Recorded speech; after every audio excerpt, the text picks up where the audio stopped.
When Staff Sergeant Elena Vasquez was discharged as medically unfit for combat duty, her military career seemed over.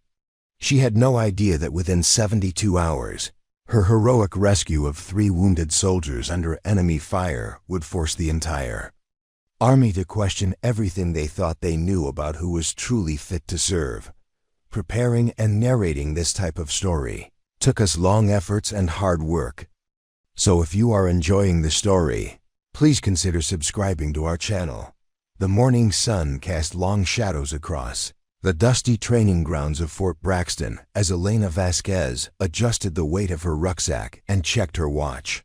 5:30. Hours, 30 minutes before the official start of the day's training exercise. But Elena had been awake since 04:00 preparing equipment and reviewing tactical maps. While other soldiers grabbed last-minute coffee and complained about the early hour, she had already inspected every piece of gear her squad would carry into the field.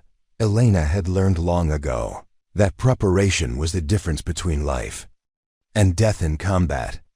During her 6 years with the 82nd Airborne Division, she had developed a reputation for the kind of meticulous attention to detail that kept soldiers alive. Her fellow paratroopers called her the Professor because of her habit of studying terrain maps until she could navigate any landscape blindfolded, memorizing casualty evacuation routes that others hoped they would never need to use. The scar that ran from her left temple to her jawline caught the morning light as she turned to address her squad. The result of an IED explosion during her second deployment to Afghanistan. The injury had left her with partial hearing loss in her left ear and a slight tremor in her left hand that manifested only when she was extremely tired. The Army Medical Board had deemed these conditions significant impairments that compromised her combat effectiveness, but Elena had learned to compensate so thoroughly that most soldiers never noticed her limitations. Private First Class Marcus Williams struggled with the clasp on his tactical vest, his fingers fumbling with the unfamiliar equipment. Elena approached without a word, her movements efficient and practiced as she adjusted his gear. "Remember, Williams," she said quietly, "tight enough to stay put, loose enough to breathe. In combat, your equipment becomes part of your body." Williams nodded gratefully. Elena had spent countless hours after official training sessions working with struggling soldiers, helping them master skills that could save their lives. She never sought credit for these unofficial mentoring sessions, viewing them as part of her responsibility as a non-commissioned officer. Her personal file contained dozens of letters from soldiers whose lives had been changed by her patient guidance. Sergeant First Class David Chun jogged up to Elena's position, his expression mixing admiration and concern. "Vasquez, you know the brass is watching today's exercise closely. Word is they're looking for any excuse to validate their fitness assessments." Elena's situation had become a test case for the Army's evolving policies on combat readiness, and everyone knew the stakes extended far beyond her individual career. Elena nodded calmly, her dark eyes steady as she surveyed her squad. These young soldiers had become her responsibility, and she took that duty seriously. During her previous deployments, she had earned a Bronze Star for pulling 2 wounded comrades to safety during a Taliban ambush, and a Purple Heart for the injuries she sustained in the process. Her personnel file documented exceptional performance. RATING, commendations from superior officers, and the respect of every soldier who had served under her command. The irony of her situation was not lost on Elena. The same medical conditions that the Army deemed disqualifying had been earned in service to her country, protecting the very institution that now questioned her fitness. The hearing loss came from the IED explosion that had saved her unit from a more devastating attack. The tremor in her left hand was the result of debris wounds sustained while dragging injured soldiers to safety under enemy fire. As the sun climbed higher, Elena moved through her squad with the practiced efficiency of a combat veteran. She checked ammunition counts, verified radio frequencies, and ensured every soldier understood their role in the day's training scenario. Her approach was never harsh or demanding, but her standards were unwavering. She had learned that excellence was not about perfection, but about preparation, teamwork, and the courage to act decisively when lives hung in the balance. Private Second Class Jennifer Martinez, a recent graduate from basic training, watched Elena with obvious admiration. "Sergeant, how do you make everything look so easy? I feel like I'm always one step behind." Elena smiled, remembering her own early days in the Army when everything seemed overwhelming and dangerous. "Martinez, competence isn't about being perfect.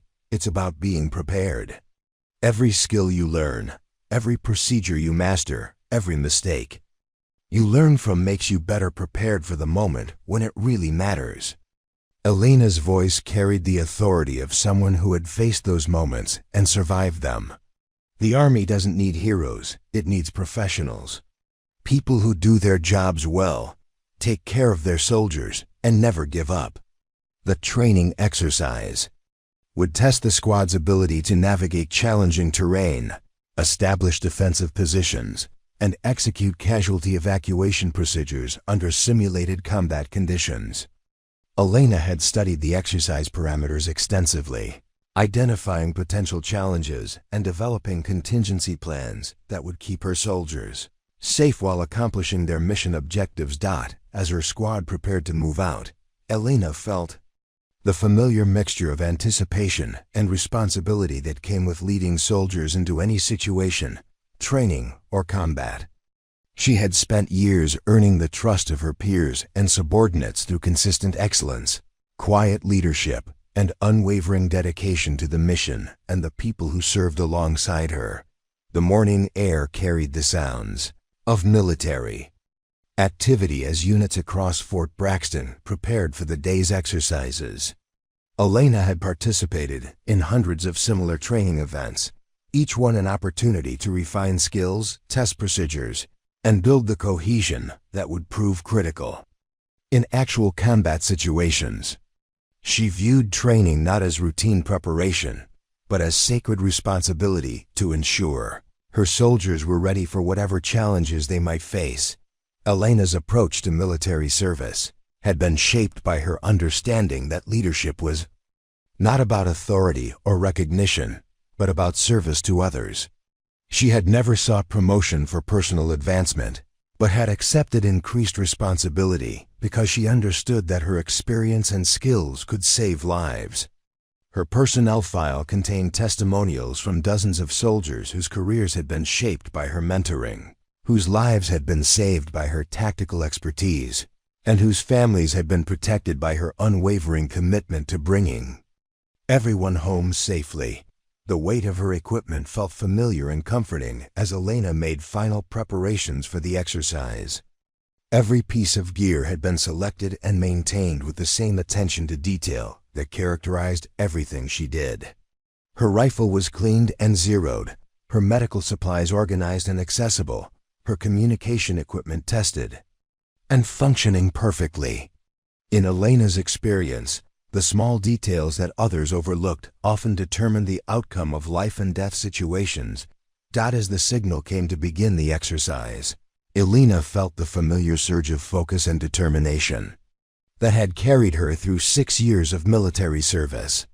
She had no idea that this training exercise would become the proving ground for her entire career, or that the events of the next few hours would challenge everything the Army believed about combat readiness and the true meaning of fitness for service.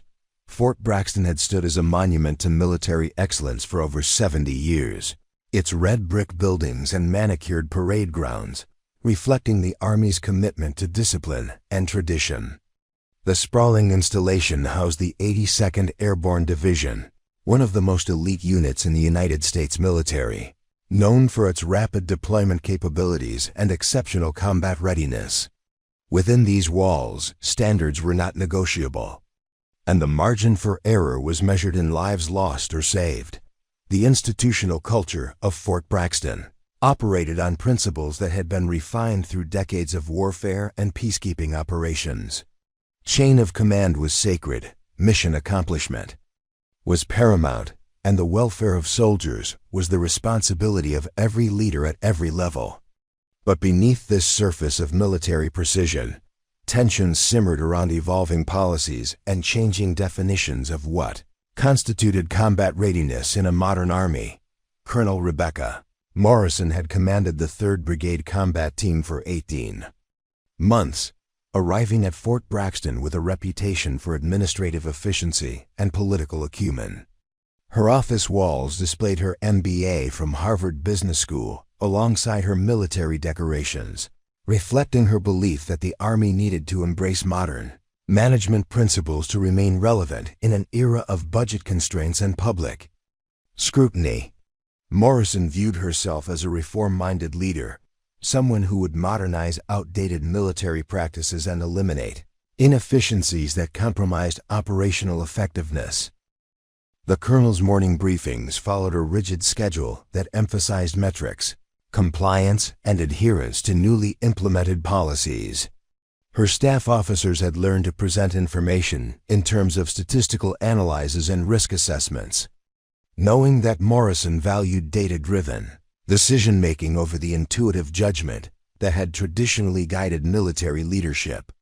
The briefing room's conference table was always covered with charts, graphs, and computer printouts that quantified everything from ammunition expenditure to personnel retention rates. Medical readiness standards have become increasingly important, Morrison announced during a recent staff meeting, her laser pointer highlighting a PowerPoint slide filled with regulatory citations. The Department of Defense has made it clear that we cannot afford to maintain personnel who do not meet optimal fitness requirements. Every soldier who cannot perform at maximum capacity represents a potential liability in combat situations. Major Thomas Brennan, the brigade's operations officer, shifted uncomfortably in his chair.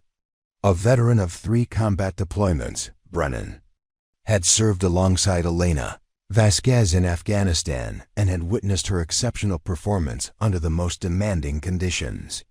"Ma'am, with respect, some of our most effective soldiers might not meet every technical standard on paper, but their combat performance has been outstanding." Morrison's expression hardened slightly. "Major, we cannot make exceptions based on subjective evaluations or personal relationships. Military medicine has advanced to the point where we can objectively assess combat fitness. Soldiers who fail to meet these standards compromise unit readiness and endanger their fellow service members." The medical fitness protocols that Morrison championed had been developed by Pentagon officials who had never served in combat, designed by committees that prioritize statistical models over battlefield reality. These policies established rigid criteria for hearing, vision, physical coordination, and psychological stability, creating binary categories of fit and unfit that failed to account for the human capacity to adapt and overcome limitations. Captain Sarah Kim, the brigade's medical officer, had grown increasingly concerned about the implementation of these new standards. Her medical training had taught her that human performance was complex and multifaceted, that individuals could compensate for physical limitations through experience, training, and determination. She had reviewed dozens of cases where soldiers with minor medical issues had performed exceptionally in combat, their limitations meaningless in the context of actual military operations. "The problem with the current system," Kim explained to her medical staff during a private meeting, "is that it treats soldiers like machines rather than human beings. We're measuring factors that may be medically significant but operationally irrelevant. A soldier with partial hearing loss who has learned to compensate effectively may be more combat ready than someone with perfect hearing who lacks experience and judgment." The new policies had created a climate of fear among soldiers who worried that minor injuries or medical conditions would end their careers. Veterans who had served multiple deployments found themselves subjected to medical evaluations that seemed designed to find reasons for discharge rather than assess actual combat capability. The institutional pressure to maintain statistical compliance had begun to override the military's traditional commitment to taking care of soldiers who had sacrificed for their country. Lieutenant Colonel James Foster, the brigade's executive officer, had noticed the change in unit morale as the new medical standards were implemented. Soldiers were becoming reluctant to report injuries or seek medical treatment, fearing that any documentation of physical limitations would trigger fitness evaluations that could end their military careers. This created a dangerous situation where treatable conditions went unaddressed, potentially leading to more serious problems later. "We're creating a culture where soldiers hide their injuries," Foster confided to his wife during a conversation at their quarters. "The same policies that are supposed to protect unit readiness are actually making soldiers less likely to get the medical care they need. It's counterproductive and potentially dangerous." The administrative burden of implementing the new medical standards had overwhelmed the brigade's medical staff, requiring extensive documentation and review processes that consumed time and resources previously devoted to actual patient care. Medical officers found themselves spending more time on paperwork than on treating soldiers, their professional expertise subordinated to bureaucratic requirements that often seemed disconnected from medical reality. Master Sergeant Robert Martinez, the brigade's senior enlisted advisor, had observed the impact of these policies on the soldiers he had served with for over 2 decades. Martinez had earned his position through exceptional performance and the respect of thousands of soldiers who had served under his guidance. His office became an unofficial counseling center where soldiers voiced concerns about policies that seemed to prioritize administrative convenience over soldier welfare. "The thing that bothers me most," Martinez explained to his subordinate sergeants, "is that we're measuring the wrong things. Combat effectiveness isn't about perfect hearing or steady hands. It's about courage, competence, and the willingness to put mission and soldiers before personal safety. Some of our best warriors have scars, injuries, and limitations that would disqualify them under the current system." The implementation of new medical standards had created an atmosphere of constant evaluation and scrutiny, where soldiers felt their fitness was being continuously questioned and assessed. This environment was particularly challenging for veterans who had earned their injuries in service to their country, who found themselves subjected to medical boards that seemed to view their sacrifice as disqualifying rather than honorable. Irony was not lost on experienced soldiers who remembered when military service was about adapting to challenges and overcoming obstacles. The new emphasis on medical perfection seemed to contradict the military's traditional values of perseverance, adaptation, and finding ways to accomplish the mission despite limitations. Veterans who had proven their effectiveness in combat found themselves defending their fitness to serve based on medical criteria that bore little relationship to their actual performance. Fort Braxton's medical facilities had been expanded and modernized to accommodate the increased emphasis on fitness evaluations, but the human cost of these policies was becoming increasingly apparent. Soldiers who had devoted their lives to military service found themselves facing discharge for conditions that had no practical impact on their ability to perform their duties. The institutional commitment to statistical compliance was beginning to override the military's deeper commitment to honor and service. As the morning briefing concluded, Colonel Morrison felt satisfied with the progress her brigade was making toward full compliance with the new medical standards. The statistics looked impressive, and her superiors at division headquarters had commended her efficient implementation of the new policies. She had no idea that her commitment to administrative perfection was about to collide with the human reality of military service in ways that would challenge everything she believed about leadership and the true meaning of fitness for duty. Lieutenant Colonel Patricia Hawkins had assumed command of the 2nd Battalion just 4 months earlier, arriving at Fort Braxton with ambitious plans to revitalize what she perceived as a unit plagued by outdated practices and insufficient attention to regulatory compliance. Her previous assignment at the Pentagon had given her extensive experience with policy development and administrative oversight, but limited exposure to the day-to-day realities of leading combat soldiers. Hawkins viewed her new position as an opportunity to demonstrate that modern military leadership required analytical thinking and systematic approaches rather than the intuitive methods favored by older officers. The Lieutenant Colonel's office reflected her management philosophy, with organizational charts covering one wall and computer monitors displaying real-time data about unit readiness, training schedules, and personnel metrics. She had implemented weekly review sessions where company commanders presented detailed reports on every aspect of their operations, from ammunition expenditure to maintenance schedules. Hawkins believed that effective leadership required comprehensive knowledge of every variable that could impact unit performance, and she had little patience for officers who relied on experience and intuition rather than documented procedures.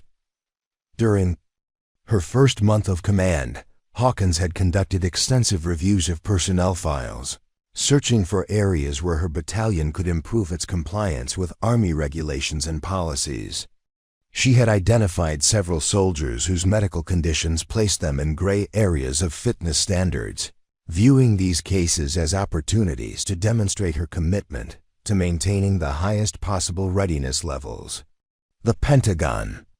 Officials who had mentored her career had emphasized that modern military leadership required difficult decisions based on objective criteria rather than emotional attachments to individual soldiers.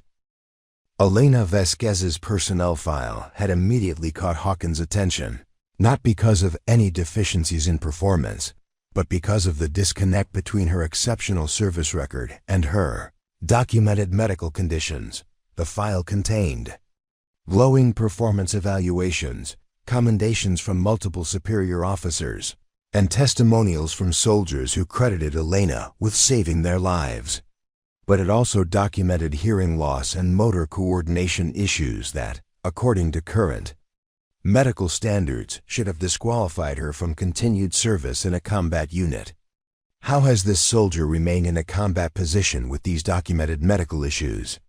Hawkins had asked Captain Michael Torres, Elena's company commander, during their first meeting. Torres, a combat veteran who had served alongside Elena in Afghanistan, had attempted to explain the difference between medical documentation and actual operational capability. "Ma'am, Sergeant Vasquez is one of our most effective squad leaders. Her experience and tactical knowledge more than compensate for any minor limitations. The soldiers in her unit have complete confidence in her ability to lead them in combat." Torres had hoped that Hawkins would understand the complexity of evaluating combat readiness, but her response had made clear that she viewed the situation differently. Hawkins had frowned at Torres' explanation, her expression reflecting disapproval of what she perceived as inadequate attention to regulatory requirements. "Captain, we cannot make exceptions based on subjective evaluations or personal relationships. If Sergeant Vasquez does not meet current medical standards, her continued service in a combat role represents a liability that could compromise mission success and endanger other soldiers." The Lieutenant Colonel's concerns about Elena extended beyond medical fitness standards to encompass what she viewed as a broader pattern of informal leadership that bypassed official channels and undermined proper command structure.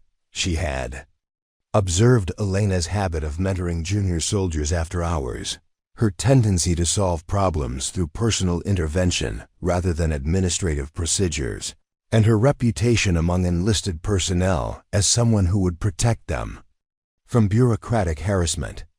Sergeant Vasquez appears to operate outside normal command channels, Hawkins had noted during the staff meeting with her company commanders. Her influence over junior soldiers creates an alternative power structure that could undermine official authority. This kind of informal leadership might have been acceptable in the past, but modern military units require clear lines of authority and standardized procedures. Major Sandra Williams, the battalion's executive officer, had attempted to provide context for Elena's leadership style. "Ma'am, Sergeant Vasquez's influence comes from her competence and the respect she has earned through exceptional performance. The soldiers trust her because she has proven herself in combat and has consistently put their welfare above her own interests. Hawkins had dismissed William's explanation with a gesture that indicated her impatience with what she viewed as outdated thinking. Major, respect and trust are important, but they cannot override regulatory requirements or proper command structure.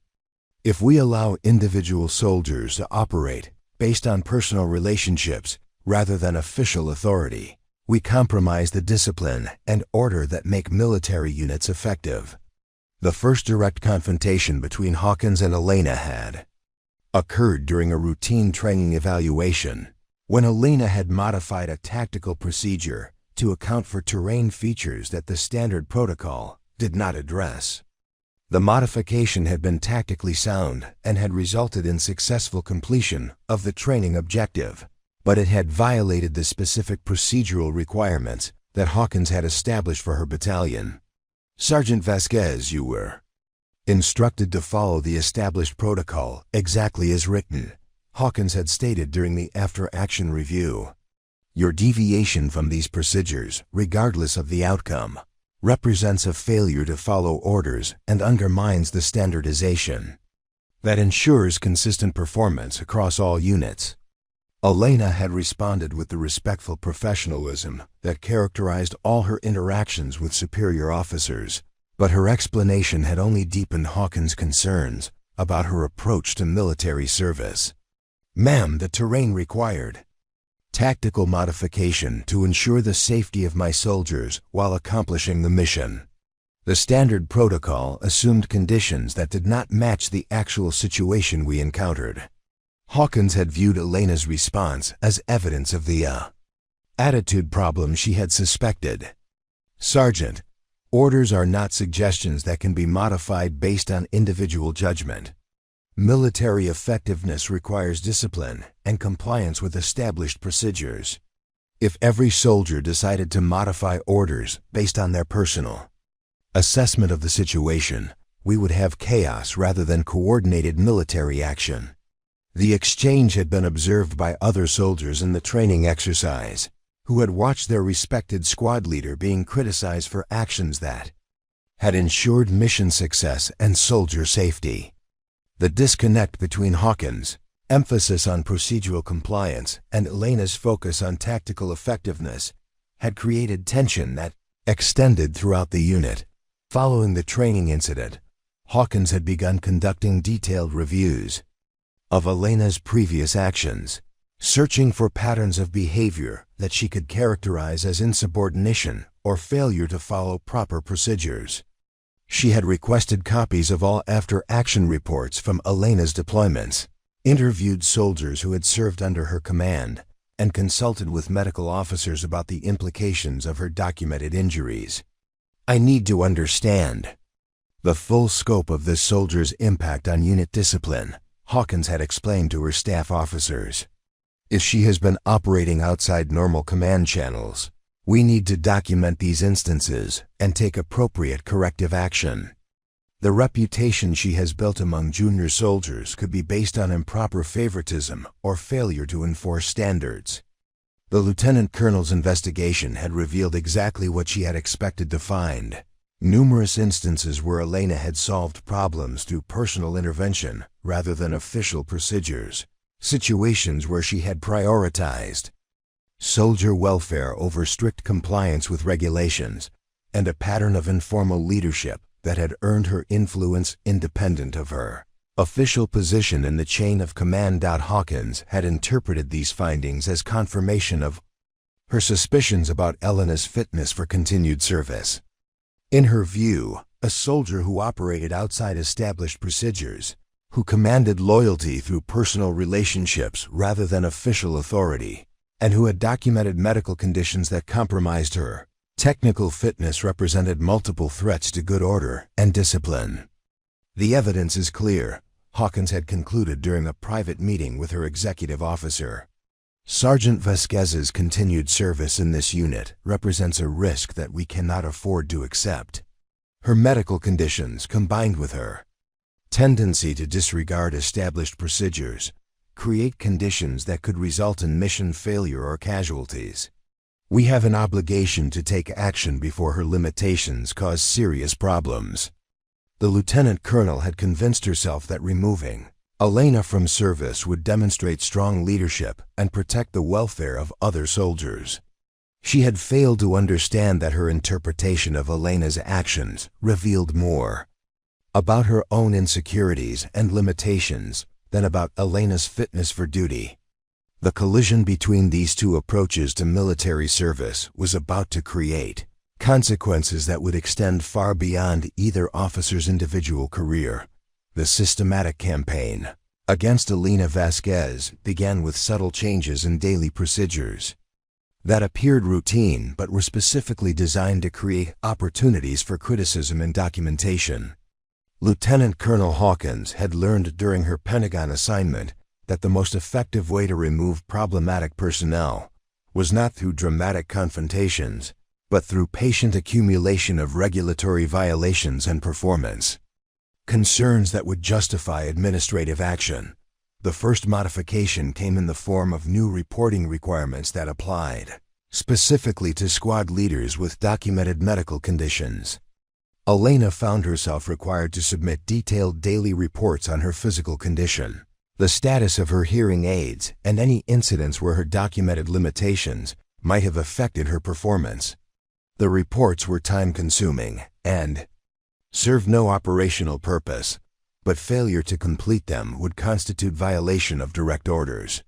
Sergeant Vasquez, your 0800 medical status report is 12 minutes late, Hawkins had announced during a company formation, her voice carrying across the assembled soldiers.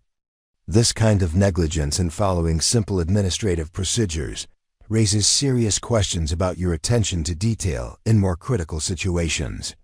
Elena had submitted the report at 0812, having spent the previous hour helping Private Martinez with equipment problems that could have resulted in a safety violation during the day's training exercise.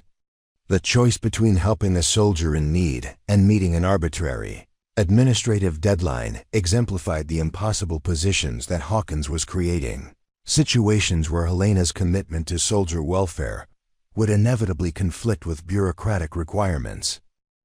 The medical status reports were just the beginning of an escalating series of administrative burdens that consumed increasing amounts of Elena's time and energy.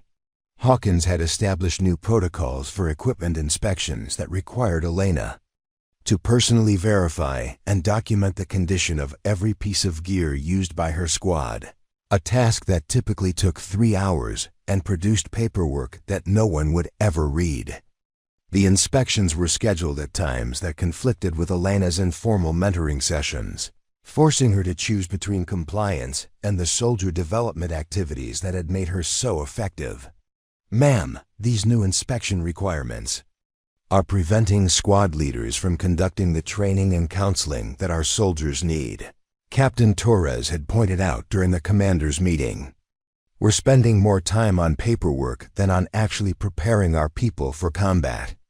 Hawkins had responded with the tone of someone explaining basic concepts to a slow student. "Captain, documentation and compliance are not separate from combat preparation. They are essential components of military readiness. A unit that cannot maintain proper administrative procedures cannot be trusted to execute complex combat operations."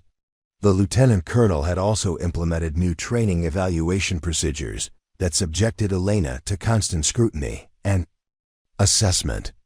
Every training exercise now required Elena to submit detailed after-action reports that analyzed not only her squad's performance, but also her personal limitations and how they might have affected the outcome.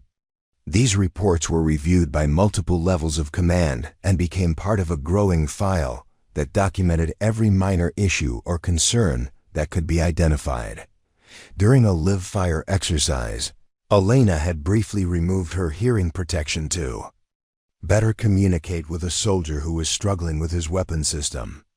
The action had lasted less than 30 seconds and had prevented a potential safety violation, but Hawkins had documented it as evidence of Elena's failure to follow safety protocols and disregard for her own medical limitations.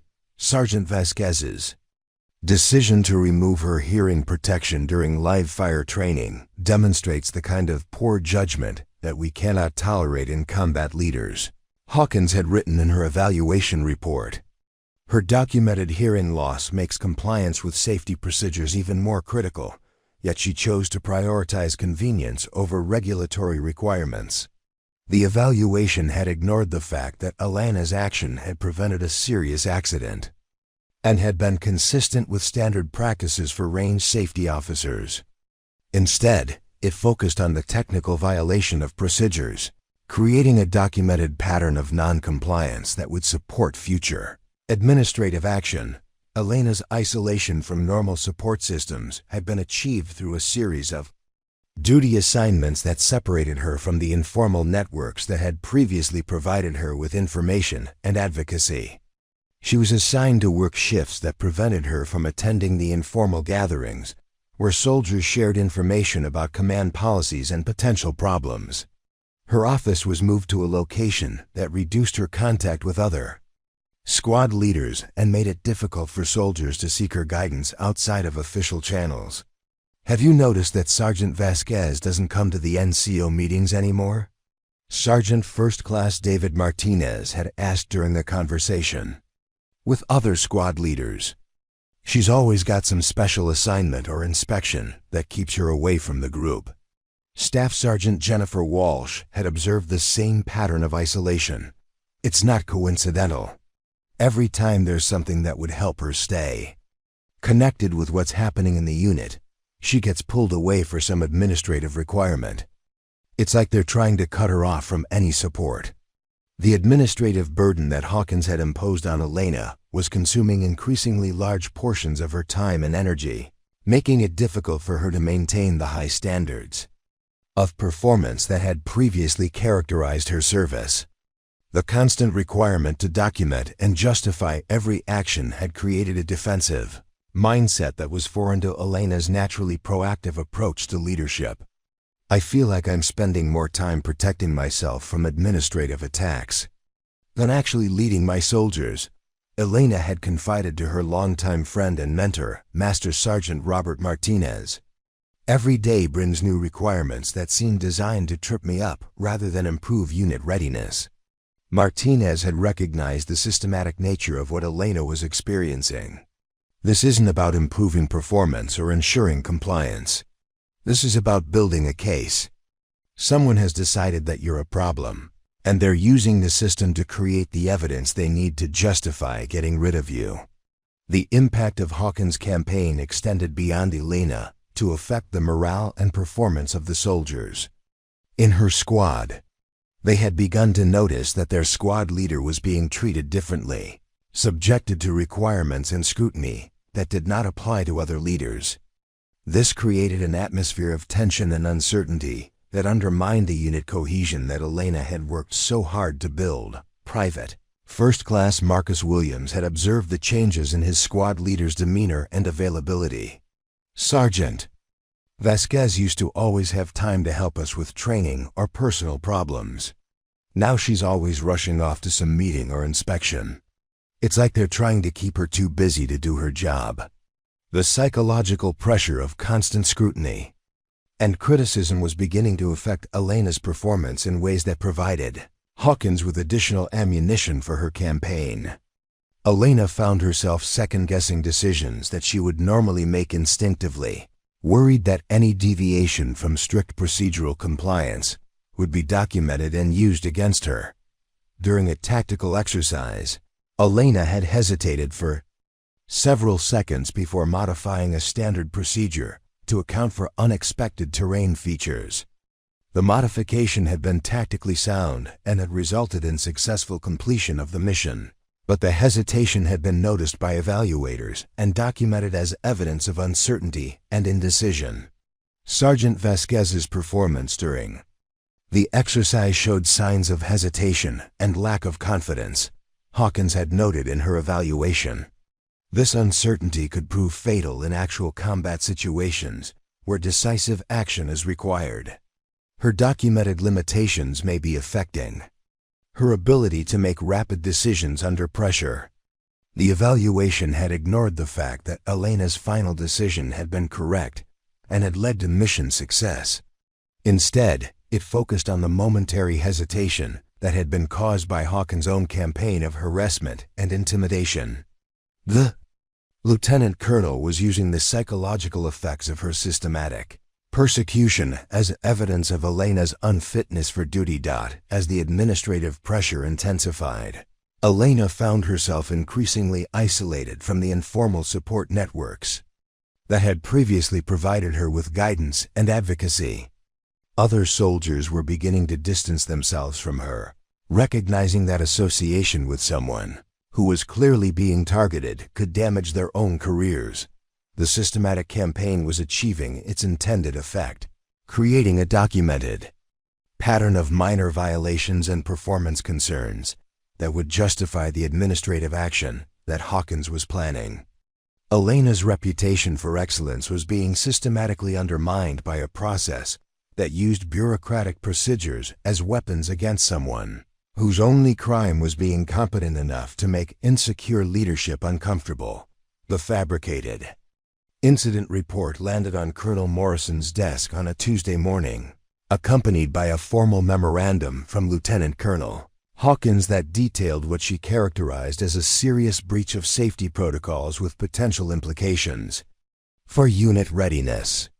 The report described an incident during a recent training exercise where Elena had allegedly endangered her soldiers by failing to properly assess terrain hazards due to her documented hearing impairment. According to the report, Elena had led her squad through a section of the training area without detecting the sound of unstable ground conditions that should have been apparent to someone with normal hearing. The document claimed that Private Johnson had fallen into a concealed drainage ditch, sustaining injuries that required medical attention, because Elena had failed to hear the warning signs that would have alerted a fully capable squad leader to the danger. The report was meticulously detailed, complete with photographs of the training area, medical documentation of Johnson's injuries, and witness statements from 3 soldiers who confirmed that Elena had seemed unaware of the hazardous conditions. The paperwork appeared thorough and professional, bearing all the hallmarks of a legitimate incident investigation conducted according to proper military procedures. What the report failed to mention was that the unstable ground had been artificially created by maintenance personnel working in the area earlier that morning, that Johnson's injuries were minor scrapes that required only basic first aid, and that the entire incident had been orchestrated by Hawkins as part of her systematic campaign to build a case against Elena. Private Johnson, a young soldier who had been struggling with performance issues and facing potential disciplinary action for repeated violations of minor regulations, had been approached by Hawkins with what she presented as an opportunity to resolve his problems. "Your squad leader's medical limitations are putting other soldiers at risk," Hawkins had explained during a private meeting. "By helping us document these safety concerns, you'll be protecting your fellow soldiers and contributing to improved unit readiness." The 3 soldiers who provided witness statements had been similarly motivated through a combination of subtle pressure and implied promises of favorable treatment. Hawkins had identified soldiers who were vulnerable to manipulation due to career concerns, disciplinary issues, or personal problems, and had presented their cooperation as both a patriotic duty and an opportunity to advance their own interests. "Sergeant Vasquez's hearing problem is worse than she admits," Private Martinez had stated in his signed witness statement. "During the training exercise, she walked us right into a dangerous area because she couldn't hear the sounds that would have warned us about the unstable ground. If Johnson had been hurt worse, it would have been her fault." The statement directly contradicted Martinez's actual experience during the exercise, when Elena had demonstrated her usual competence and situational awareness. But Hawkins had convinced him that his cooperation was necessary to prevent future accidents and protect other soldiers from Elena's alleged limitations. Specialist Thompson's statement was equally damaging, describing Elena as confused and disoriented during the incident and claiming that she had ignored verbal warnings from other soldiers about the dangerous terrain. Thompson had actually observed Elena conducting herself with typical professionalism throughout the exercise, but had been persuaded that his testimony would help ensure that unsafe leaders were removed from positions of responsibility. The medical documentation that accompanied the report had been carefully crafted to support the narrative of Elena's unfitness for duty. Captain Williams, the battalion medical officer, had been presented with Johnson's minor injuries and asked to evaluate them in the context of Elena's documented hearing loss and motor coordination issues. Given Sergeant Vasquez's documented medical limitations, this incident represents a predictable failure of situational awareness that could have resulted in serious casualties, Williams had written in his medical assessment. Her hearing impairment prevented her from detecting auditory cues that would have been apparent to a medically fit squad leader, and her motor coordination issues may have contributed to her failure to properly assess the terrain. The medical opinion ignored the fact that Elena's performance during the exercise had been consistently competent and that the dangerous terrain had been artificially created after Elena had initially scouted the area. Instead, it focused on theoretical connections between her documented medical conditions and the fabricated incident, creating a professional medical opinion that supported Hawkins' predetermined conclusions. The coordinated nature of the accusations became apparent through the timing of additional reports that arrived at Colonel Morrison's office throughout the week. A complaint from the battalion's supply sergeant claimed that Elena had failed to properly secure sensitive equipment due to her physical limitations, allowing unauthorized personnel access to classified materials. The report was accompanied by documentation showing that equipment had indeed been improperly stored, but failed to mention that Elena had been conducting an authorized inventory at the time and had followed proper procedures throughout the process. Another complaint came from the motor pool, where Sergeant Davis reported that Elena had approved the use of a vehicle that had not been properly inspected, creating a safety hazard that could have resulted in accidents or equipment damage. The report included maintenance records showing that the vehicle had indeed been used without current inspection certification, but omitted the fact that Elena had been told by supervisory personnel that the inspection had been completed and that the paperwork was being processed through normal channels. Each individual incident might have been explained as a misunderstanding or administrative error, but the accumulation of multiple reports created a pattern that appeared to document systematic negligence and failure to meet basic leadership standards. The coordination of these accusations was subtle but effective, presenting Elena with a web of interconnected charges that would be difficult to refute individually and impossible to challenge collectively. The psychological impact of the false accusations was immediate and devastating. Elena found herself defending against charges that bore no relationship to her actual performance, forced to prove her innocence regarding incidents that had been deliberately distorted or entirely fabricated. The stress of constant accusation and the need to document every action in anticipation of future attacks began to affect her health and performance in ways that provided her accusers with additional ammunition. "I feel like I'm fighting shadows," Elena had confided to her friend Sarah during a rare moment of privacy. "Every time I think I've addressed one concern, 3 more accusations appear. It's like trying to prove that something didn't happen when everyone around you is saying it did." The isolation that Elena experienced was compounded by the fact that many of the soldiers who could have supported her testimony were the same ones who had been pressured into providing statements against her. The systematic nature of Hawkins' campaign had created a situation where Elena's natural advocates had been turned into witnesses for the prosecution, leaving her with few sources of support or corroboration. Master Sergeant Martinez had attempted to provide Elena with guidance and support, but his efforts were hampered by the official nature of the accusations and the apparent weight of the evidence against her. "The problem is that everything looks legitimate on paper," he had explained during a difficult conversation. "The incidents are documented, the witness statements are signed, and the medical opinions are from qualified professionals. It's hard to challenge this kind of evidence without appearing to make excuses." The administrative review process that followed the formal accusations was designed to appear fair and thorough while actually being structured to support predetermined conclusions. Elena was allowed to submit written responses to each charge, but these responses were evaluated by the same officers who had participated in creating the accusations. The review board had access to months of documentation that had been carefully compiled to support the narrative of Elena's unfitness for duty, while Elena's defenders were limited to general statements about her character and previous performance.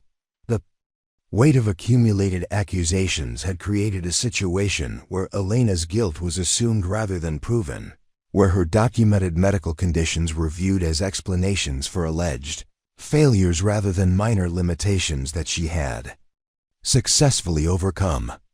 The systematic campaign had achieved its intended effect, transforming Elena from a respected leader into a liability, whose continued service threatened unit readiness and soldier safety.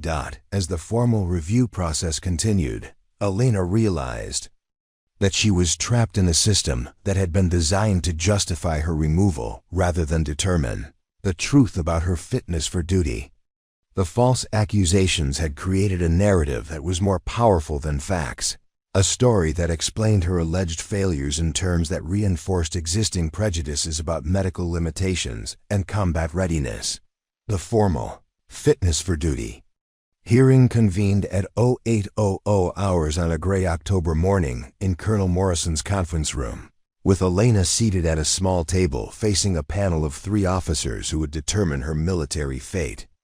The proceedings had been carefully structured to appear fair and thorough, while actually serving as a rubber stamp for conclusions that had been reached weeks earlier.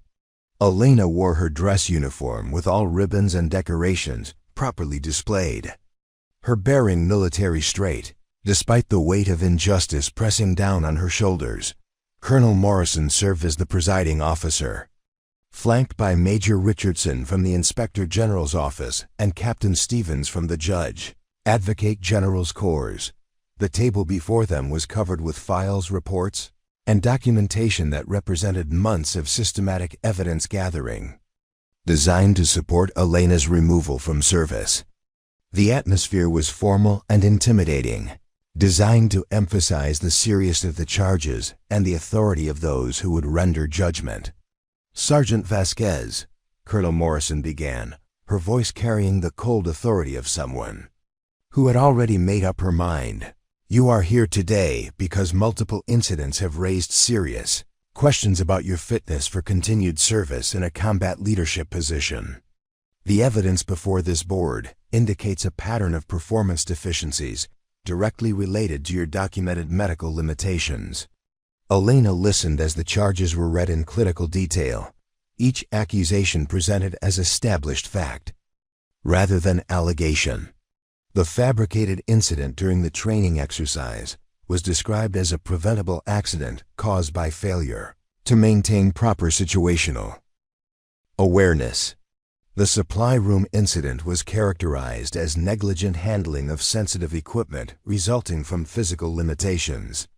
The motor pool complaint was presented as failure to exercise proper supervisory judgment due to documented impairments. "Sergeant Vasquez," Major Richardson continued, "do you wish to present any evidence or testimony in your defense before this board renders its decision?" The question was asked with the tone of someone going through required motions rather than seeking meaningful input. Elena had prepared for this moment, had spent sleepless nights drafting responses that documented her actual performance and challenged the accuracy of the accusations against her. She had gathered letters of recommendation from soldiers she had trained, performance evaluations that contradicted the narrative of incompetence, and medical documentation that showed her limitations had no practical impact on her leadership capabilities. Sir, I respectfully submit that the incidents described in these charges do not accurately reflect my performance or capabilities, Elena began, her voice steady despite the emotional strain of defending herself against lies. My service record demonstrates consistent excellence in leadership and tactical performance. The medical conditions cited as limiting factors have been successfully managed throughout my career without compromising my ability to accomplish missions or protect my soldiers. She presented her evidence methodically, addressing each charge with documentation that revealed the systematic distortion of facts and the fabrication of evidence. Her response was professional, detailed, and convincing to anyone who approached the hearing with an open mind. But the board members had received their instructions long before Elena entered the room. Colonel Morrison barely glanced at Elena's documentation before responding. Sergeant Vasquez, while we appreciate your service and recognize your past contributions, the evidence before this board clearly indicates that your medical limitations have reached a point where they compromise your effectiveness as a combat leader. The safety of other soldiers must take precedence over individual career considerations. The decision had been predetermined, the hearing merely a formality required by military regulations. Elena's fate had been sealed by the systematic campaign of false accusations and manufactured evidence that had been carefully constructed over months of patient persecution. The board's verdict was delivered with the authority of military justice, but it represented the triumph of bureaucratic manipulation over truth and fairness. Based on the evidence presented, this board finds that Sergeant Elena Vasquez is medically unfit for continued service in a combat leadership position, Morrison announced. Effective immediately, she will be relieved of all duties and processed for medical discharge from the United States Army. The words hit Elena like physical blows, each syllable carrying the weight of a career destroyed and a life's work dismissed. She had served her country with distinction for 6 years, had earned the respect of soldiers and superiors through consistent excellence, had sacrificed her health and safety in service to the mission. Now she was being discarded like defective equipment, her contributions forgotten and her character assassinated. Elena stood at attention as the decision was announced, her military bearing intact despite the emotional devastation she was experiencing. She had prepared herself for this outcome, had recognized that the systematic campaign against her was designed to reach exactly this conclusion. But the reality of hearing her military career officially ended was more painful than she had anticipated. Sergeant Vasquez, you will report to the orderly room to begin out-processing procedures, Captain Stevens added. You have the right to appeal this decision through appropriate channels, but you are hereby relieved of all duties and responsibilities pending completion of your discharge. The administrative language could not disguise the brutality of what was happening. Elena was being stripped of her identity, her purpose, and her connection to the institution that had defined her adult life. The soldiers she had trained and mentored would wake up tomorrow to find their leader gone, replaced by someone who had not earned their trust or demonstrated competence under fire. As Elena gathered her few personal items and prepared to leave the conference room, she felt the weight of eyes upon her. Word of the hearing had spread through the battalion, and soldiers were watching to see how she would handle this final humiliation. Some expected anger, others anticipated breakdown, but Elena chose dignity over drama. She walked through the battalion headquarters with her head held high, acknowledging the respectful nods and uncomfortable glances of soldiers who knew that injustice was being done but lacked the power to prevent it. Master Sergeant Martinez stood at attention as she passed, his salute crisp and his expression conveying the respect that official proceedings had failed to recognize. Private Williams, one of the soldiers Elena had mentored through his early struggles, watched from a distance as his former squad leader cleaned out her office. He had wanted to approach her, to express his gratitude for her guidance and support. But the official nature of her disgrace made such gestures dangerous for his own career prospects. Elena packed her personal items into cardboard boxes, each item carrying memories of soldiers trained, missions accomplished, and challenges overcome. Her Bronze Star citation reminded her of the day she had risked her life to save wounded comrades. Her unit commendations represented the trust that hundreds of soldiers had placed in her leadership. Her training certificates documented years of professional development and continuous improvement. The irony was not lost on her that the same medical conditions now being used to justify her discharge had been earned in service to the army that was discarding her.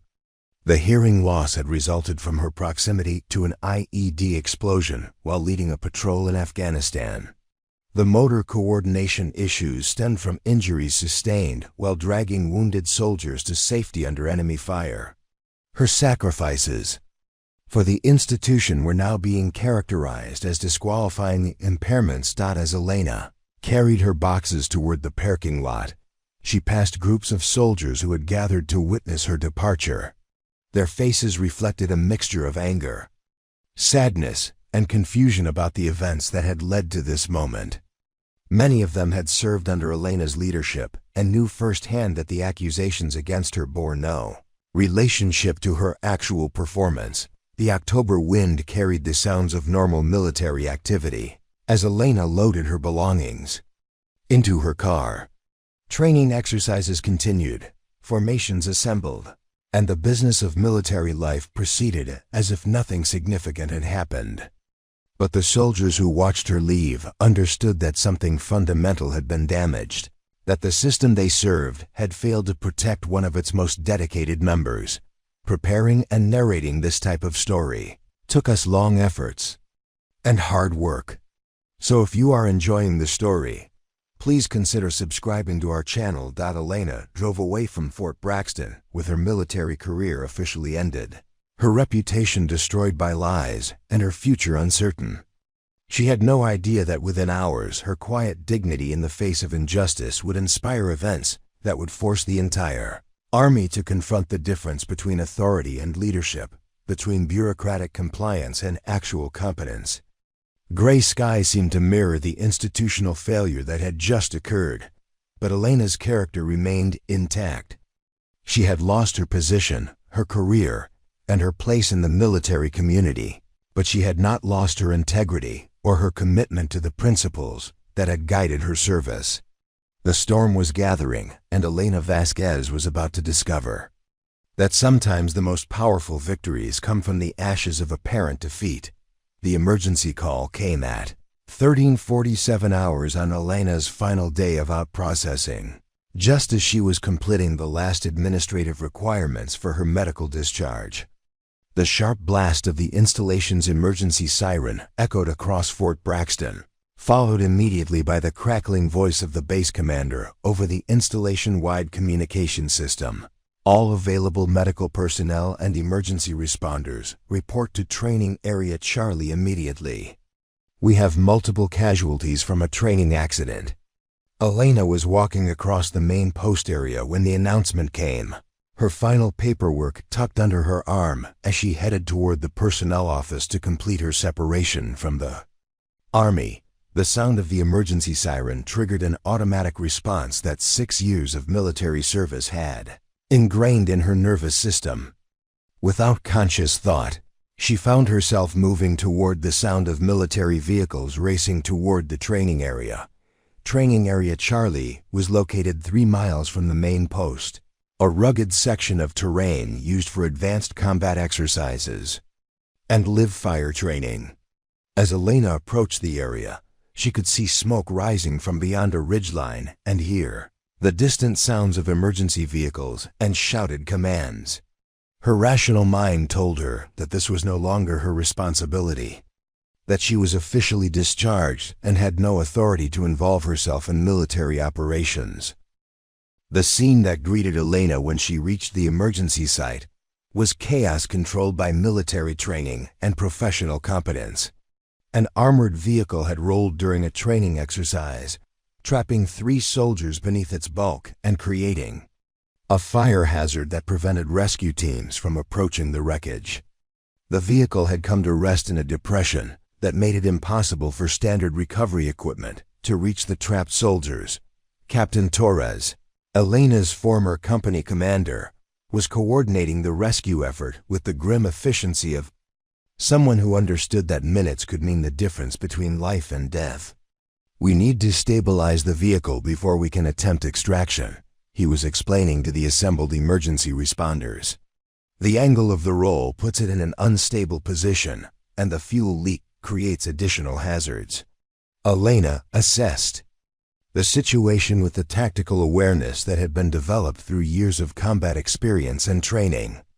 The trapped soldiers were Private Martinez, who had been one of her mentees, Specialist Johnson, who had been coerced into providing false testimony against her, and Corporal Williams, a combat veteran who had served with distinction in 2 deployments.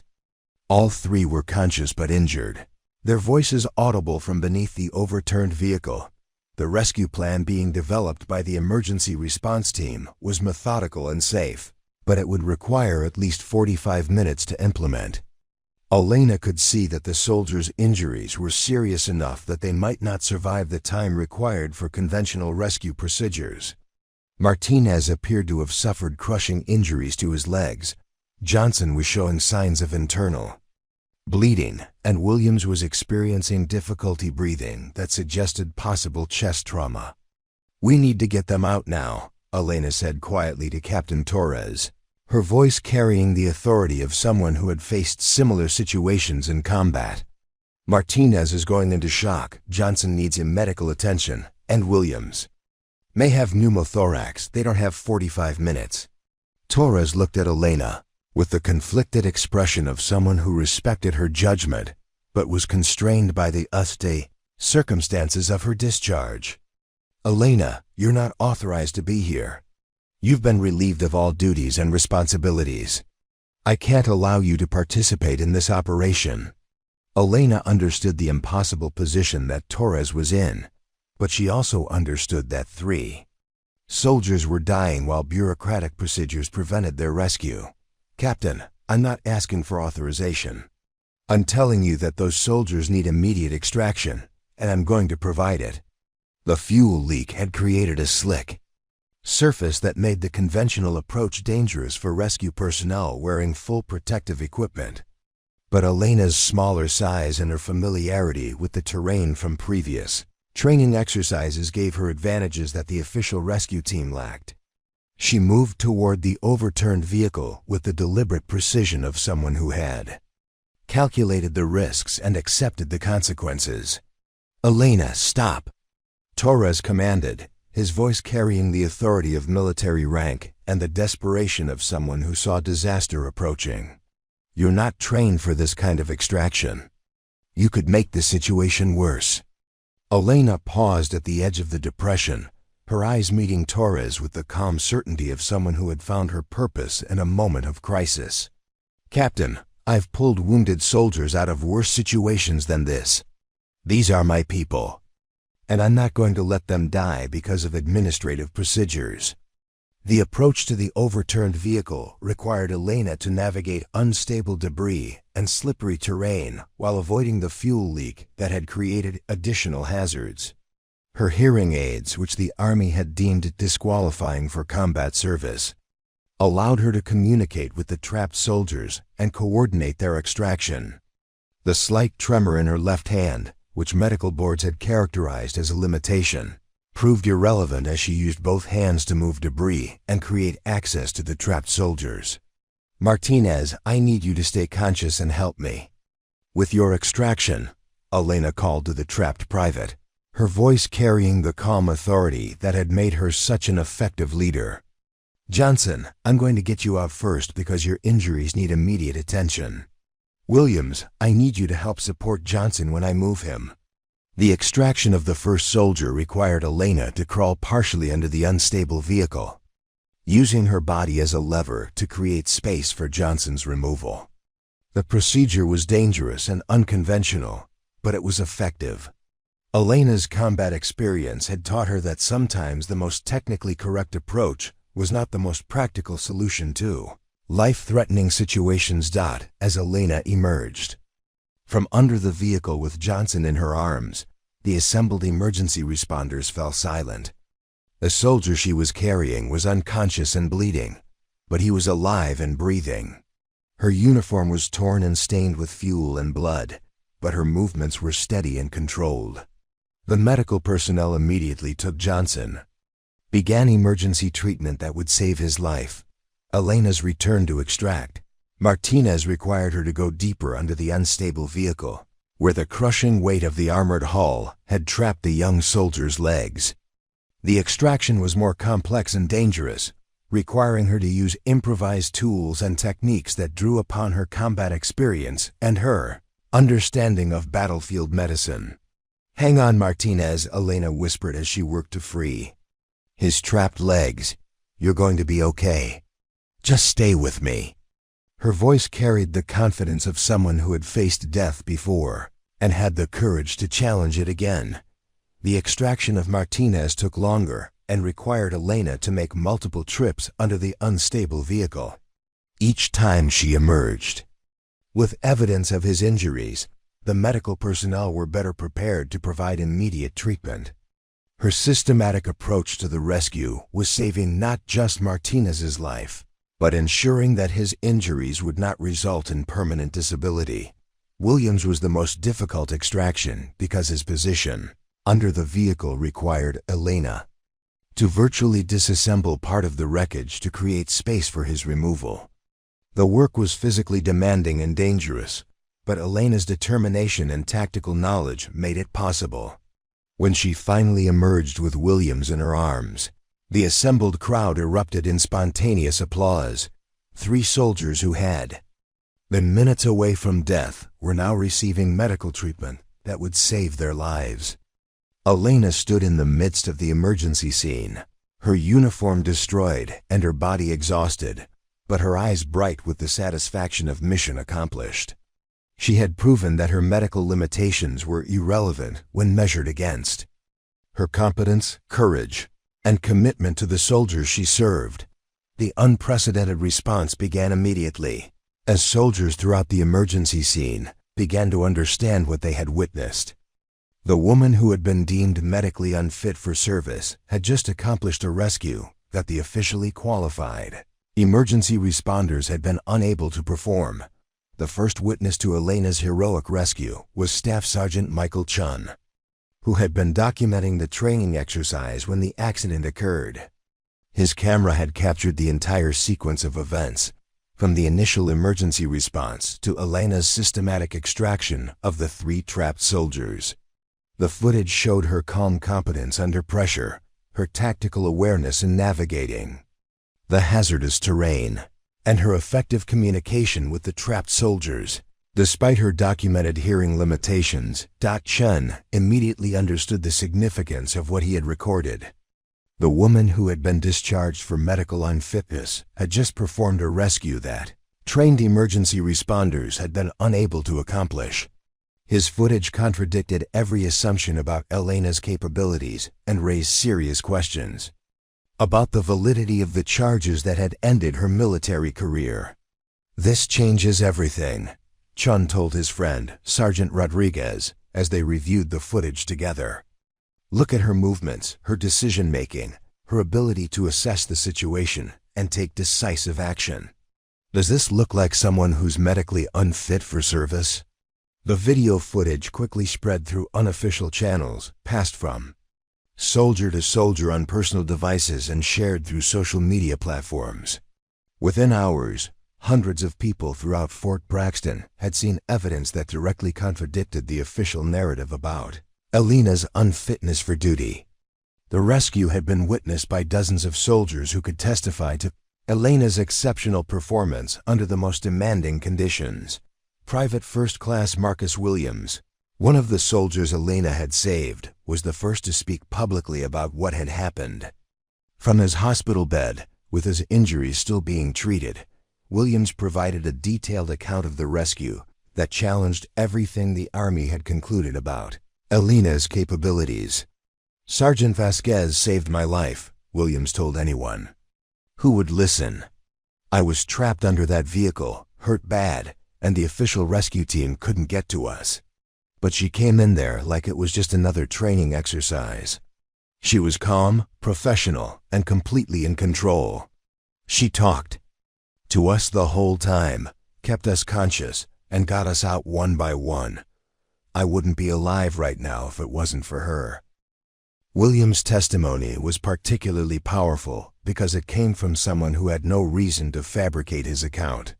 He had not served under Elena's command, had no personal relationship with her, and had everything to gain by supporting the official version of events. His detailed description of Elena's competence and professionalism during the rescue provided compelling evidence that her medical limitations had no practical impact on her ability to perform under pressure. The second rescued soldier, Specialist Johnson, provided testimony that was even more damaging to the official narrative. Johnson had been one of the soldiers coerced into providing false testimony against Elena during the fabricated incident that had contributed to her discharge. His account of the rescue, combined with his growing guilt about his earlier lies, prompted him to reveal the truth about how his testimony had been obtained. "I lied about Sergeant Vasquez," Johnson admitted during a conversation with the chaplain who was providing counseling to the rescued soldiers. "Lieutenant Colonel Hawkins told me that if I supported the charges against her, my own disciplinary problems would be handled quietly. I was scared about my career, so I signed a statement that wasn't true. But after what she did for me today, I can't live with that lie anymore."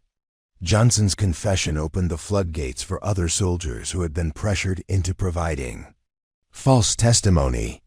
The systematic nature of the campaign against Elena became apparent as more soldiers came forward with accounts of how they had been manipulated, threatened, or bribed into supporting fabricated charges.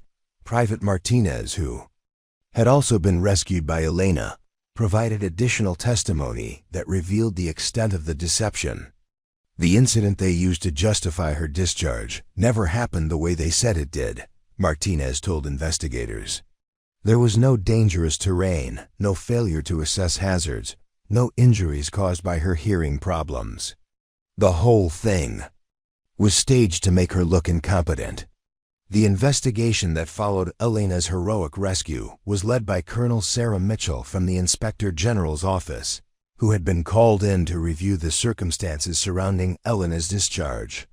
Mitchell had extensive experience investigating military personnel cases and immediately recognized patterns that suggested systematic abuse of administrative procedures. "What we're seeing here is a textbook case of administrative persecution," Mitchell explained to her investigative team. "The timing, the coordination, the nature of the charges, and the quality of the evidence all suggest a deliberate campaign to remove someone from service for reasons that had nothing to do with actual performance or capabilities." The investigation revealed that Lieutenant Colonel Hawkins had been systematically targeting soldiers she perceived as threats to her authority. Elena's case was not isolated, but part of a broader pattern of abuse that had affected multiple personnel throughout the battalion. Hawkins had used her position to manipulate administrative procedures, fabricate evidence, and coerce testimony in order to eliminate soldiers who challenged her vision of military leadership. Captain Torres, who had been caught between his respect for Elena and his obligation to follow orders, finally found the courage to speak openly about what he had observed. "I knew the charges were false," he admitted during his interview with investigators. "Elena was one of our most effective leaders, and her medical limitations had never affected her performance. But Lieutenant Colonel Hawkins had made it clear that questioning her decisions would be career suicide." The medical evidence that had been used to justify Elena's discharge was also revealed to be systematically distorted. Captain Williams, the battalion medical officer who had provided the medical assessment supporting Elena's discharge, admitted that he had been pressured to emphasize theoretical risks rather than actual performance impacts. "I was told to focus On potential problems rather than demonstrated capabilities, Williams explained to investigators. The medical conditions were real, but they had been successfully managed throughout her career. My assessment was written to support predetermined conclusions rather than provide an objective evaluation of her fitness for duty. The investigation also uncovered the financial and administrative irregularities that had supported the campaign. Against Elena, training exercises had been modified at significant cost to create conditions that would make Elena appear incompetent. Personnel had been reassigned to support the fabrication of evidence. Official time and resources had been diverted from legitimate military purposes to support personal vendettas. Master Sergeant Martinez, who had long suspected the systematic nature of the persecution, provided testimony that revealed the broader impact of Hawkins' leadership style. She wasn't just targeting Elena, Martinez explained. She was creating a climate of fear where anyone who demonstrated competence or independent thinking became a potential target. Good soldiers were being driven out of the service while incompetent ones were protected as long as they supported her authority. The pattern of abuse extended beyond individual cases to encompass systematic corruption of military justice and administrative procedures. Hawkins had used her position to manipulate promotion recommendations, disciplinary actions, and duty assignments to reward supporters and punish those who questioned her methods. The investigation revealed that Elena's heroic rescue had been possible precisely because of the qualities that Hawkins had characterized as limitations. Her hearing aids had allowed her to communicate effectively with the trapped soldiers in noisy conditions. Her combat experience had given her the tactical knowledge needed to navigate the dangerous terrain. Her smaller size had enabled her to access spaces that larger rescue personnel could not reach. The irony is that the medical conditions used to justify her discharge actually contributed to her ability to perform the rescue, Colonel Mitchell noted in her preliminary report. Her hearing aids provided better communication capability than normal hearing in the noisy environment. Her combat experience compensated for any theoretical limitations. Her demonstrated competence under pressure proved that fitness for duty cannot be determined by medical checklists alone. The truth about Elena's discharge had been revealed through the courage of soldiers who finally found their voices, the professional integrity of investigators who followed the evidence, and the undeniable proof provided by her heroic actions. The systematic lies that had destroyed her career were being exposed, and the momentum toward justice was building with each new revelation. The Army was being forced to confront the difference between bureaucratic compliance and actual competence, between theoretical medical standards and practical performance capability.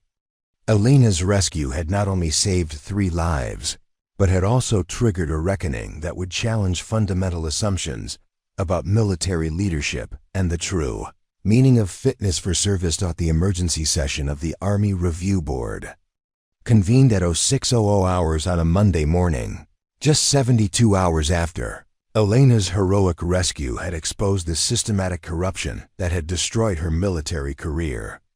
General Patricia Hawthorne, the commanding general of Fort Braxton, had called the extraordinary meeting after reviewing the preliminary findings of Colonel Mitchell's investigation and the overwhelming evidence that Elena's discharge had been based on fabricated charges and manipulated testimony. "Ladies and gentlemen," General Hawthorne began, her voice carrying the weight of institutional authority and personal accountability, "we are here to address one of the most serious failures of military justice that I have encountered in 30 years of service. The evidence before us indicates that Staff Sergeant Elena Vasquez was systematically persecuted and wrongfully discharged through a campaign of administrative abuse that violates every principle of military leadership." The conference room contained the most senior officers from across the installation, including Colonel Morrison, who had presided over Elena's discharge hearing, and Major Richardson, who had served on the review board that had ended her career. The atmosphere was tense and uncomfortable as career officers grappled with the reality that their institution had failed to protect one of its most dedicated members. Elena sat at the witness table, wearing the same dress uniform she had worn to her discharge hearing, but now the ribbons and decorations seemed to carry greater weight and meaning. Her bronze star for valor, her purple heart for combat injuries, and her unit commendations represented a level of service and sacrifice that made her persecution even more unconscionable.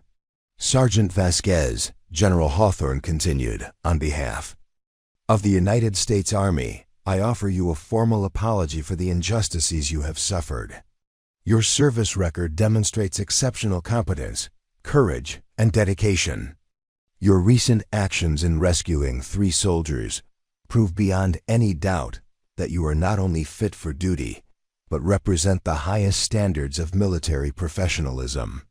The apology was unprecedented in its scope and formality, acknowledging not just administrative errors, but institutional failure to protect a soldier who had served with distinction.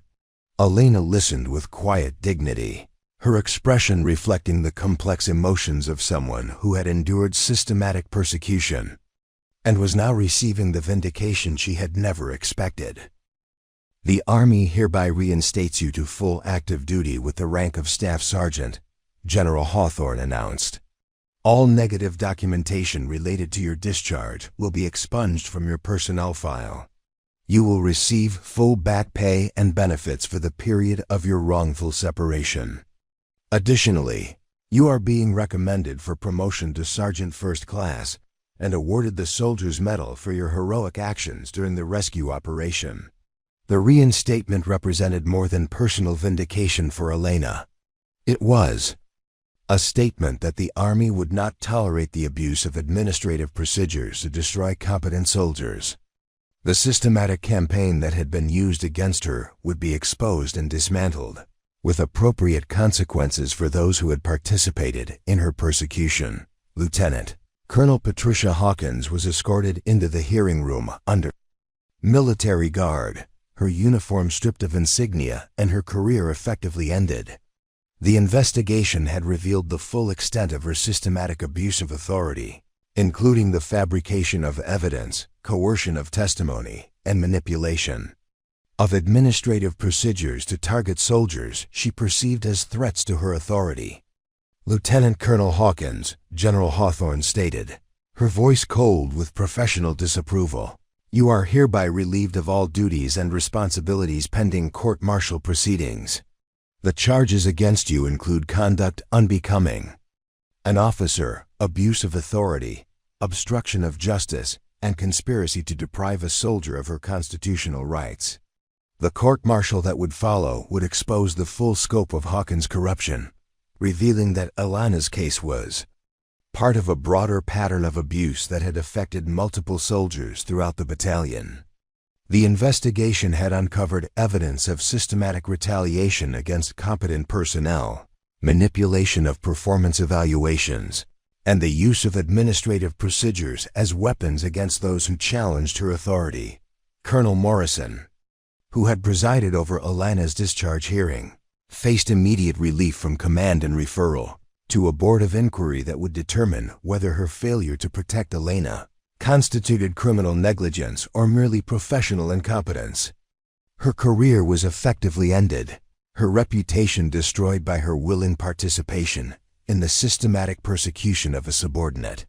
Colonel Morrison, General Hawthorne continued, your failure to conduct a fair and impartial hearing, your acceptance of fabricated evidence, and your refusal to consider contradictory testimony represent a fundamental betrayal of your oath as an officer. You will be reassigned pending the outcome of formal proceedings. The other officers who had participated in the campaign against Elena faced varying degrees of disciplinary action, from formal reprimands to criminal charges. Captain Williams, the medical officer who had provided the distorted medical assessment, was referred to the medical board for professional misconduct. Major Richardson, who had served on the discharge review board, faced formal censure and career-ending assignment to a staff position. Private Johnson, Specialist Martinez, and the other soldiers who had been coerced into providing false testimony, were granted immunity in exchange for their cooperation with the investigation. Their testimony revealed the systematic nature of the pressure that had been applied to manipulate the evidence against Elena, exposing the coordinated campaign of lies and intimidation that had made her persecution possible. These soldiers were victims of systematic abuse of authority, General Hawthorne explained.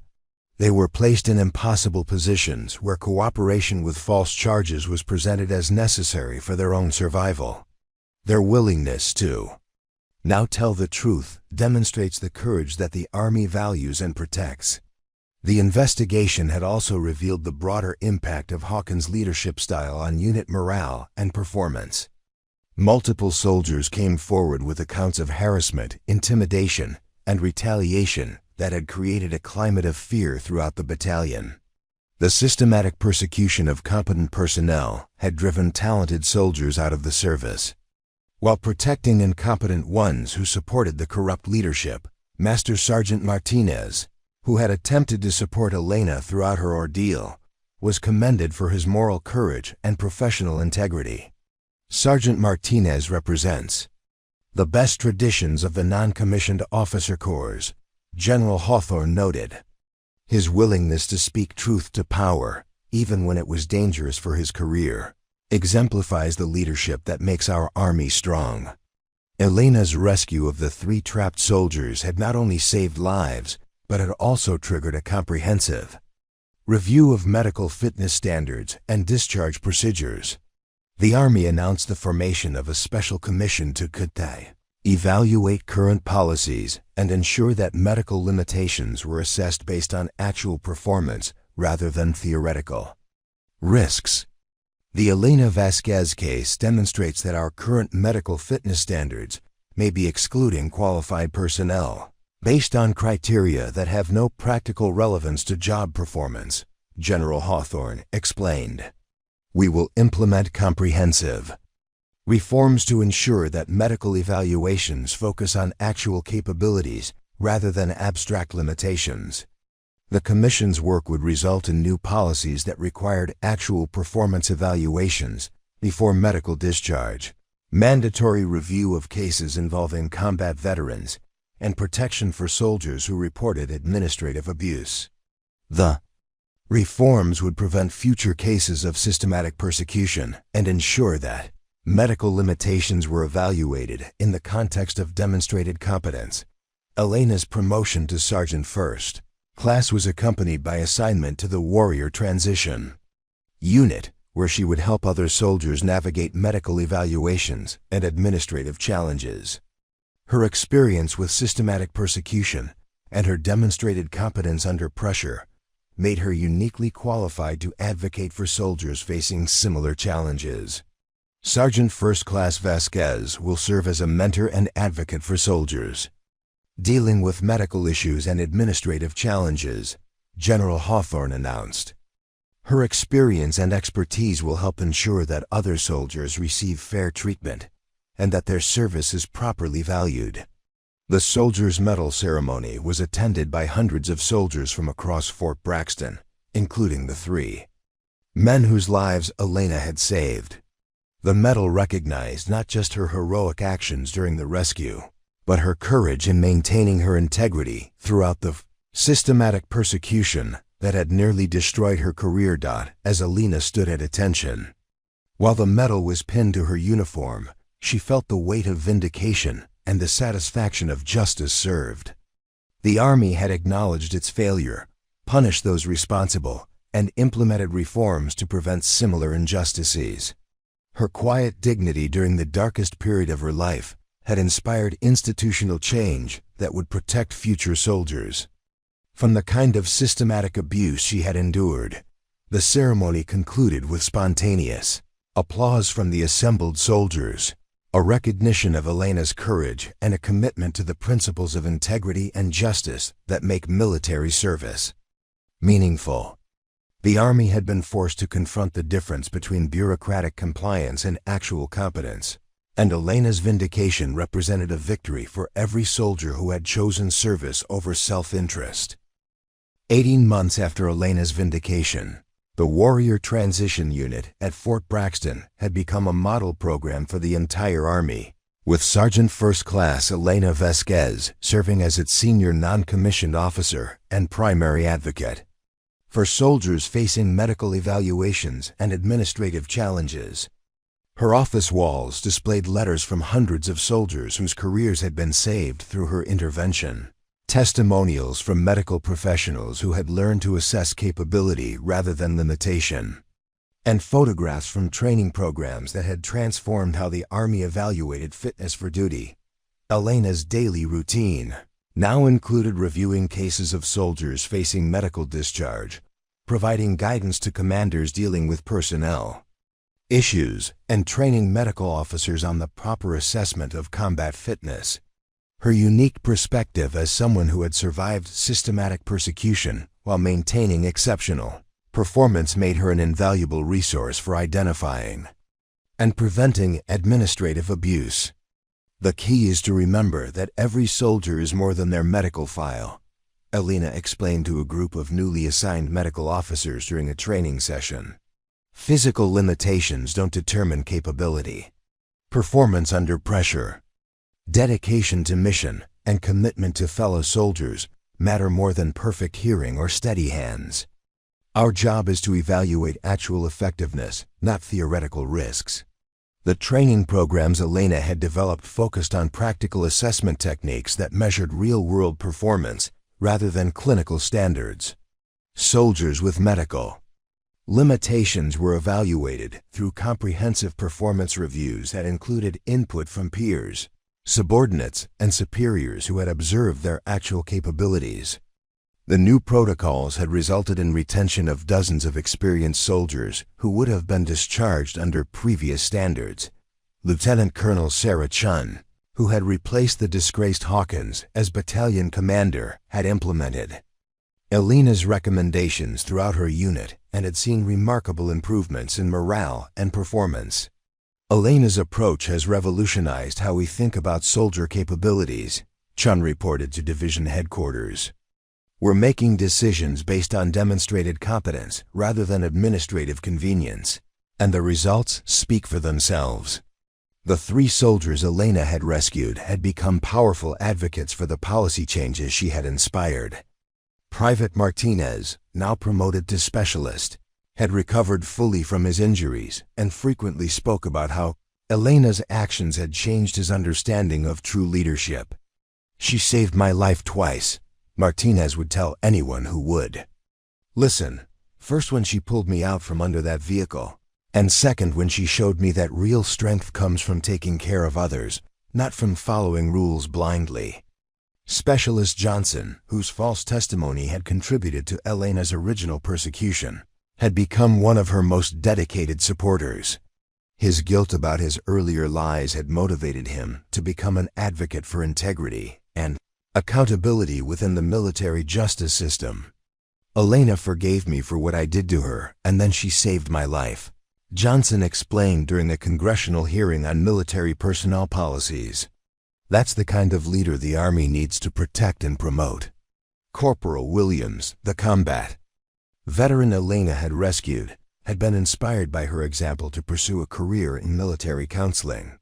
"She showed me that service isn't about personal advancement or career protection," Williams reflected. "It's about using your skills and experience to help others, especially when it's difficult or dangerous."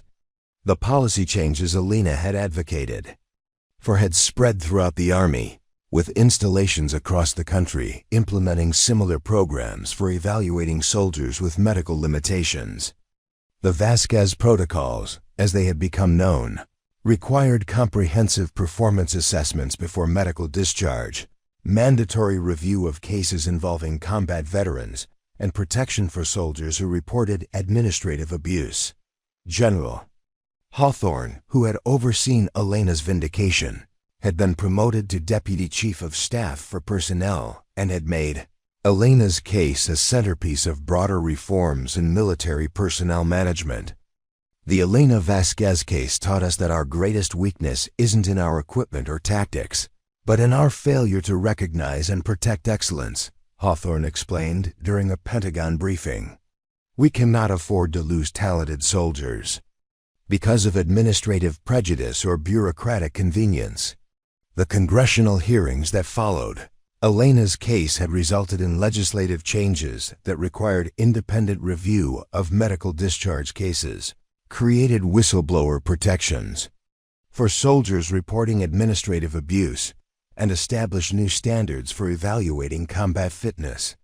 The reforms had been named the Soldier Protection Act and had bipartisan support from legislators who recognized the need to protect military personnel from systematic persecution. Elena's work had also influenced medical education within the Army, with her case study being used in training programs for military physicians, commanders, and administrative personnel. Medical schools were teaching future military doctors about the importance of functional assessment versus clinical diagnosis, and leadership courses were using her story to illustrate the difference between authority and respect. The Fort Braxton Memorial Garden now contained a small plaque honoring Elena's service, placed there by soldiers who had served under her command or had been influenced by her example. The inscription read, "In honor of those who serve with quiet dignity, who protect excellence, and who prove that true strength comes from integrity." The garden had become a gathering place for soldiers seeking guidance or inspiration. Elena's personal life had also been transformed by her experience. She had married Captain David Rodriguez, a fellow veteran who had been inspired by her courage during the persecution and had supported her throughout the vindication process. Their wedding had been attended by hundreds of soldiers whose lives had been touched by Elena's service, creating a celebration that honored both personal happiness and professional dedication. The children at the base school had adopted Elena as an unofficial mentor, drawn by her quiet competence and genuine care for others. She frequently visited classrooms to talk about service, integrity, and the importance of standing up for what is right, even when it is difficult. Her message resonated with young people who were learning that heroism comes in many forms. Elena's influence extended beyond Fort Braxton through her writing and speaking engagements. She had authored a series of articles for military publications about leadership, integrity, and the importance of protecting competent personnel. Her book, Serving with Honor: Lessons from the Front Lines of Military Justice, had become required reading in officer training programs and had influenced policy discussions at the highest levels of government. The annual Elena Vasquez Award for Military Leadership had been established to recognize soldiers who demonstrated exceptional integrity under pressure, who protected others from administrative abuse, and who served with quiet dignity regardless of personal cost. The award had become one of the most prestigious honors in the Army, with recipients chosen by their peers rather than by senior officers. Elena's daily work continued to focus on individual soldiers facing challenges similar to those she had experienced. Her office maintained an open-door policy, and she was known throughout the Army as someone who would listen without judgment and advocate without fear. Her desk was always covered with case files, letters from soldiers seeking guidance, and reports on policy improvements that could prevent future injustices. The impact of Elena's vindication had rippled throughout the military justice system, inspiring reforms in other branches of service and influencing civilian personnel policies. Her case had become a textbook example of how institutional failures could be overcome through individual courage and collective action. Universities were teaching her story in courses on leadership, ethics, and organizational behavior. As Elena sat in her office reviewing the latest cases of soldiers facing medical evaluation, she reflected on the journey that had brought her from the brink of discharge to a position of influence and respect. The persecution she had endured had been painful and unjust, but it had also revealed the power of integrity and the importance of protecting excellence wherever it was found. The photograph on her desk showed her with the 3 soldiers she had rescued, all of them healthy and continuing their military careers. Below, it was a letter from a young soldier in Germany who had read about Elena's story and had found the courage to report administrative abuse in her own unit. These reminders of positive impact made Elena's work meaningful and provided daily motivation for her continued service. Elena Vasquez had proven that sometimes the most powerful victories come from quiet dignity, that excellence cannot be destroyed by administrative persecution, and that integrity ultimately triumphs over convenience. Her story had become part of Army lore, inspiring future generations of soldiers to serve with honor and reminding leaders that their greatest responsibility is to protect those who serve with distinction. The legacy of Elena's experience would endure as long as the Army existed, a reminder that true strength comes not from weapons or technology, but from the character of those who choose to serve others above themselves, who maintain their integrity under pressure, and who prove that heroism is measured not by the applause received, but by the lives changed through quiet, competent service. 5 years later, Elena Vasquez stood before a packed auditorium at West Point, addressing the next generation of Army officers about the true meaning of leadership. Her uniform bore the insignia of a master sergeant, earned through exceptional service and unwavering dedication to the soldiers she protected and mentored. "Excellence is not about being perfect," Elena told the young cadets, her voice carrying the authority of someone who had faced the worst the system could offer and emerged stronger. "It's about serving others with integrity, even when that service costs you everything you've worked for. True leadership isn't about the power to command, but about the wisdom to protect those who serve with honor." In the audience sat 3 officers who owed their careers to Elena's intervention. Martinez, now a captain leading his own company. Johnson, a lieutenant whose integrity had been forged in the fire of his earlier mistakes. And Williams, a major serving as a military counselor, helping other soldiers navigate the challenges Elena had once faced alone. The Vasquez Protocols had saved hundreds of military careers, transforming how the Army evaluated fitness for duty and protected soldiers from administrative abuse. Her story had become legendary, not because of the persecution she endured, but because of the dignity with which she faced it and the positive change that resulted. As Elena concluded her presentation, she looked out at the sea of young faces and smiled. "Remember, your greatest victory won't be measured by the battles you win, but by the people you protect and the integrity you maintain when everyone else has given up." The thunderous applause that followed wasn't just for Elena's words, but for the principle she represented, that excellence, when protected and honored, becomes the foundation upon which entire institutions stand. If Elena's story of courage and vindication inspired you, don't forget to subscribe to our channel for more incredible tales of ordinary people doing extraordinary things. Hit that notification bell so you never miss stories that prove integrity always triumphs over injustice. What's your take on Elena's journey? Share your thoughts in the comments below.